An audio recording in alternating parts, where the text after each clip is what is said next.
Learning is the greatest form of investment, not in terms of money, but in terms of time, focus, and curiosity.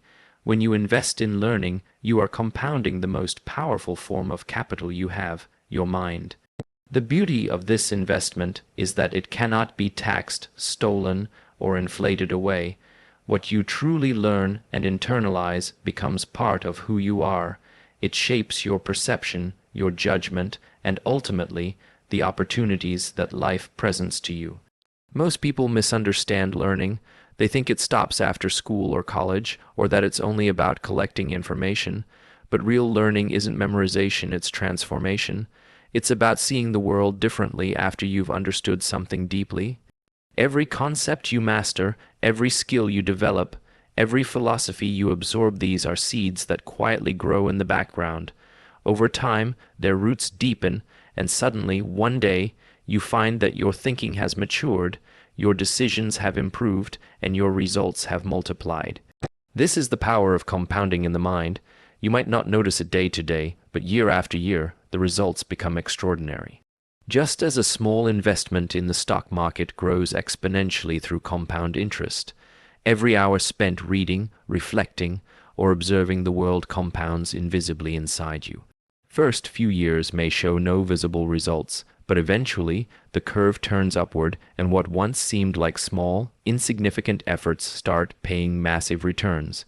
Naval Ravikant often emphasizes that the best leverage in the modern world is knowledge. It's the kind of leverage that doesn't rely on permission, money, or luck. If you learn to think clearly, communicate effectively, and understand how the world truly works, you become unstoppable. That clarity becomes your greatest asset. Because while others chase trends, you build timeless wisdom, the kind that allows you to adapt, create, and stay calm no matter how fast the world changes. The most successful people in the world, whether in business, art, or science, are lifelong learners. They don't chase degrees, they chase understanding. They're not afraid to be beginners because they know every new skill compounds with the old ones, creating a unique mix of abilities no one else can replicate. Naval calls this specific knowledge, the kind of knowledge that only you can have, built through your own curiosity and experiences. It's not taught in classrooms, it's learned through exploration, mistakes, and reflection. When you start learning for yourself, not for a job or validation, something shifts. You stop following the herd, you start thinking independently. You become capable of making original decisions. Every book you read, every podcast you listen to, every meaningful conversation you have, these are like deposits into your mental bank account. Most people spend their lives trying to earn money, but few realize that money flows naturally to those who have built valuable knowledge and judgment. The world rewards people who can think clearly and solve problems no one else can. The compounding effect of learning also depends on how you learn. Passive consumption doesn't lead to mastery. You have to engage deeply. When you read, take notes. When you listen, question. When you observe, reflect. Teach others what you've learned, because teaching forces clarity. Every time you revisit an idea, you understand it a little better. Learning is not a one-time act. It's a process of repetition, refinement, and realization. The hardest part is patience. Just like compounding money, compounding knowledge requires time. There's no shortcut to wisdom. You can't cram understanding, you have to live it. The insights that truly matter come slowly, sometimes after years of mistakes, failures, and quiet reflection. But once they arrive, they change everything. They shape your intuition, sharpen your awareness, and give you a kind of inner confidence that no external success can replace. And perhaps the most important truth is this: your learning compounds only when it aligns with curiosity. You can't fake interest. When you learn out of genuine fascination, not obligation, your retention multiplies, your creativity expands, and you start connecting ideas across fields. That's when breakthroughs happen, when insights from one domain illuminate another. A coder who studies philosophy becomes a better problem solver. A designer who reads psychology becomes a better storyteller. A businessperson who studies history becomes wiser in judgment. So invest in learning the way you would invest in your future self. Don't chase shortcuts. Don't try to look smart, aim to be smart quietly through understanding. The return on learning doesn't come in days or weeks, it comes in decades. It shows up in the form of better choices, deeper relationships, and a calmer, clearer life. When you choose to learn every day, you're not just adding knowledge, you're multiplying potential. The compound interest of the mind is infinite. The more you learn, the more capable you become of learning even faster. Over time, your mind becomes a self-reinforcing engine of growth. And that's the ultimate investment, because while markets fluctuate and fortunes change, the knowledge and clarity you build today will serve you for a lifetime. Habits are the invisible architecture of our lives. They determine the quality of our days, and over time, they shape the trajectory of our future. What we repeatedly do becomes who we are. It's not the big decisions we make once in a while that define us, but the small, quiet choices we make every single day. Success, happiness, health, peace, all of these are built on the foundation of habits. They are the real assets of life because they continue to generate returns long after the effort of building them is over. Think of habits as compounding behavior. Just like money compounds when invested wisely, actions compound when repeated consistently. The first time you go to the gym, nothing changes. The first time you meditate, your mind still races. The first few pages of a book don't make you wise. But when you keep showing up, when you keep doing small things over long periods, the results become extraordinary. The change happens slowly, and then suddenly, what once took effort becomes effortless. What once required discipline becomes automatic. That's the moment when habits transform from a burden into a form of freedom. Naval Ravikant often says that the ultimate form of leverage is self-discipline, and discipline is simply the art of forming habits that serve you. Most people chase motivation, they wait to feel inspired before acting. But motivation is unreliable. It comes and goes with mood and circumstance. Habits, on the other hand, are steady. Once formed, they don't ask for energy, they give it. When you rely on discipline instead of mood, you no longer negotiate with yourself every morning about what needs to be done. You just do it. That's real freedom when action becomes automatic and aligned with your goals. Habits don't have to be grand. In fact, the smaller they are, the more sustainable they become.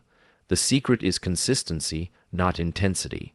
Reading one page a day doesn't seem like much, but over a year, that's hundreds of pages. Saving a small amount daily doesn't feel like progress, but over a decade, it becomes wealth. A few mindful breaths each morning may seem trivial, but over time, it creates emotional balance. Small actions compound silently in the background, while most people wait for big moments to change their lives. Every habit you have is a vote for the kind of person you're becoming. If you want to be fit, every workout is a vote. If you want to be wise, every page you read is a vote. If you want peace, every moment of stillness counts. The results don't appear overnight, but they do appear, and they're always proportional to the consistency of your effort. The mistake most people make is underestimating how powerful small habits are because they look insignificant in the short term, but the long-term payoff is immense. The challenge with habits is that they work both ways. Good habits compound for you, but bad habits compound against you. Skipping a workout doesn't make you unhealthy instantly, just as eating junk food once doesn't destroy your body. But when these behaviors accumulate over months or years, they create an invisible debt that becomes visible only when it's too late. The same principle that builds success also builds failure compounding. The only difference is direction. Every choice you make moves you closer to growth or decay, freedom or regret. To build lasting habits, it helps to connect them to identity. Instead of saying, "I want to read more," say, "I am a reader." Instead of saying, "I want to work out," say, "I am an athlete." Identity-based habits are powerful because they come from who you believe you are, not just what you want to achieve. When your habits match your identity, discipline feels natural. You're not forcing yourself to act differently, you're simply being yourself, and every repetition reinforces that identity. Environment also plays a silent but decisive role in shaping habits. You don't rise to the level of your goals, you fall to the level of your systems. If your surroundings make good behavior easy and bad behavior hard, you'll win without willpower. Keep books where you can see them, prepare healthy food in advance, silence distractions when working, design your life so that the right choices are the default ones. Over time, the structure of your environment becomes a quiet ally in your growth. The ultimate reward of good habits isn't just achievement, it's peace. When your daily actions align with your long-term values, you experience harmony between who you are and who you want to be. You stop fighting yourself. Life becomes simpler because the hard decisions are already made. You no longer chase discipline, you embody it. Your habits carry you forward gently and steadily, even on the days when motivation fades. Habits are the hidden wealth of life. They don't sparkle like money or fame, but their returns are far greater. They build character, resilience, confidence, and clarity. Every habit you create in alignment with your purpose is an asset that keeps paying dividends for years to come. So start small, be patient, let the quiet power of consistency do its work, because in the end, success is not something you pursue, it's something you build, one habit at a time. Relationships are the true wealth of life, the kind that doesn't fluctuate with markets or fade with time. They are the invisible threads that hold the fabric of our lives together. Every opportunity, every moment of growth, and every joy we experience is amplified when shared with people we trust. Naval Ravikant often reminds us that life is a single-player game when it comes to inner peace and learning. But when it comes to success and fulfillment, relationships form the foundation upon which everything meaningful is built. Trust is the currency of relationships, and unlike money, it cannot be demanded or forced. It must be earned slowly and consistently through honesty, integrity, and presence. The small gestures, keeping your word, listening without judgment, showing up when it matters, these are the quiet investments that accumulate into a lifelong bond. People often underestimate how powerful genuine human connection can be. In a world driven by speed, transactions, and digital communication, the simple act of caring has become rare and therefore incredibly valuable. When you invest in relationships, you are building your network of trust. This network becomes an invisible safety net and a source of opportunity. The right people amplify your strengths, guide you through your weaknesses, and sometimes believe in you when you've stopped believing in yourself. One trusted relationship can change the entire trajectory of your life. A mentor who shares wisdom at the right moment, a friend who encourages you to take a risk, or a partner who grounds you in chaos, these are forms of wealth no bank can measure. The most valuable relationships are not built through networking events or social climbing, they are built through authenticity. You don't attract genuine people by pretending to be something you're not, you attract them by being yourself, fully and fearlessly. When you live truthfully, the right people naturally find you, and the wrong ones quietly fade away. Naval often emphasizes that authenticity is a form of filtering. When you're honest about who you are and what you value, you automatically align yourself with people who resonate with your frequency.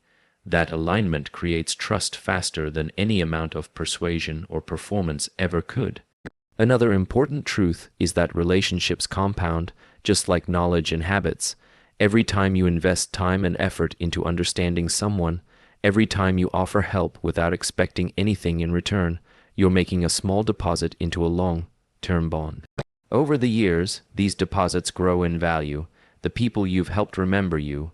The kindness you've shown returns to you in unexpected ways. Opportunities, introductions, collaborations, they all flow naturally in networks built on trust, not self-interest. But just as good relationships compound positively, toxic ones can drain your energy and clarity. Protecting your peace means setting boundaries. You can't pour your energy into everyone, and not everyone deserves your time. Choose people who uplift you, challenge you to grow, and hold you accountable to your best self. Relationships should not be about dependence, but about mutual growth. When both people are striving to become better versions of themselves, the bond becomes a source of strength rather than a burden. Presence is one of the rarest gifts you can offer in a relationship. In a distracted world, giving someone your full attention is an act of respect. Listening deeply, remembering details, and caring sincerely, these simple habits transform ordinary interactions into meaningful connections. Most people don't want advice, they want to be understood. When you can offer that understanding, you become someone people naturally trust and value. Another way to invest in relationships is through gratitude. A simple message of appreciation, a sincere thank you, or a moment of recognition can strengthen bonds that might otherwise fade over time. We often assume people know we value them, but unspoken gratitude is easily forgotten. Expressing it keeps the connection alive. Over time, this practice of appreciation becomes a habit, and just like any habit, it compounds into deeper, more resilient bonds. True relationships are not built during good times, they are revealed during difficult ones. When things go wrong, when life tests your patience or challenges your values, the people who stand by you show their true character. Similarly, your loyalty during others' hard times defines your own.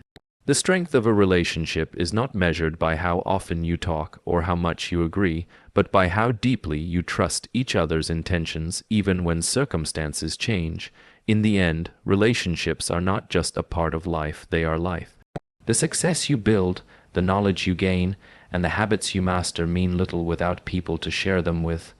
Love, friendship, mentorship, collaboration, these are the experiences that give meaning to everything else. When you invest in relationships, you're not just building a network of trust, you're building a life of depth and connection.